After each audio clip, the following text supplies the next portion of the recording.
Hi అండి, welcome to my channel మన రుచులు. ఈరోజు మనం ఎగ్ 65ని ఎలా తయారు చేసుకోవాలో చూద్దాం.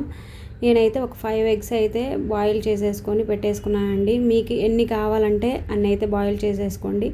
ఈ బాయిల్ చేసి ఈ విధంగా హాఫ్లో కట్ చేసి లోపల పచ్చ సొన ఉంటుంది కదా, అదైతే తీసేసుకొని ఇట్లా చిన్న చిన్న ముక్కలుగా అయితే కట్ చేసుకొని ఒక బౌల్లోకి అయితే తీసేసుకోండి.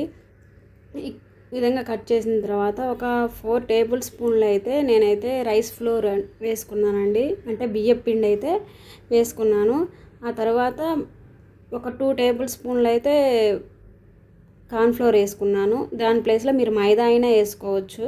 ఆ తర్వాత ఒక టేబుల్ స్పూన్ వచ్చేసి కారం, ఒక పావు టీ స్పూన్ వచ్చేసి మిరియాల పౌడరు, ఒక పావు టీ స్పూన్ వచ్చేసి సాల్ట్, ఒక హాఫ్ టీ స్పూన్ వచ్చేసి ధనియాల పౌడర్, ఒక పావు టీ స్పూన్ వచ్చేసి గరం మసాలా అయితే వేసుకున్నాను. ఆ తర్వాత కొంచెం అల్లం వెల్లుల్లి పేస్ట్, ఒక హాఫ్ టీ స్పూన్ అల్లం వెల్లుల్లి పేస్ట్ వేసుకొని కొంచెం వాటర్ వేసుకొని ఈ విధంగా అయితే కలిపేసుకోవాలి. బాగా కలిపేసుకోవాలండి.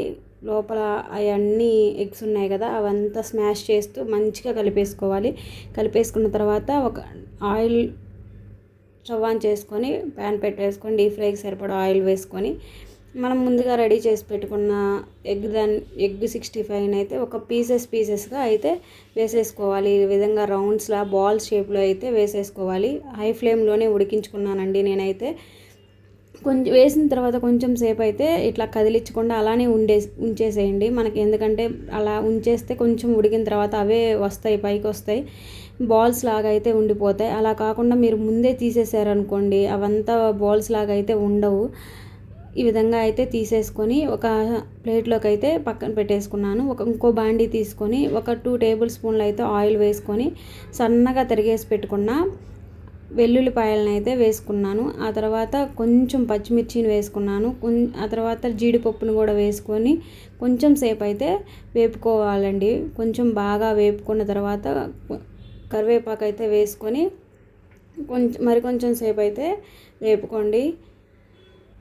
ఈ విధంగా వేగిన తర్వాత కొంచెం పెప్పర్ పౌడర్ని అయితే వేసుకోండి, కొంచెం టేస్ట్ కోసం అంతే. ఆ తర్వాత కొంచెం సాల్ట్ కూడా యాడ్ చేసుకొని కొంచెం సేపు అయితే కలిపేసుకోండి. ఈ విధంగా కలిపేసుకున్న తర్వాత మీకు దగ్గర సాసులు ఏమన్నా ఉంటే సాసులు వేసుకోవచ్చు. సాసులు లేకపోతే సాస్ ఉంటే టమాటా సాస్ వేసుకోండి. నేను టమాటా సాస్కి బదులుగా నేను ఒక 2 చిన్న మీడియం సైజ్ టమాటాలని పేస్ట్ చేసుకొని ప్యూరీని అయితే వేసేసుకున్నాను. అది పచ్చి వాసన పోయేంత వరకు వేపుకున్న తర్వాత మనం ముందుగా రెడీ చేసి పెట్టుకున్నాం కదా ఎగ్ 65 బాల్స్, అవి అయితే వేపుకొని మీకు వీలైనంత విధంగా ఈ విధంగా కలుపుతూనే ఉండండి. మంచిగా మనం ఆ 65కి మనం వేసిన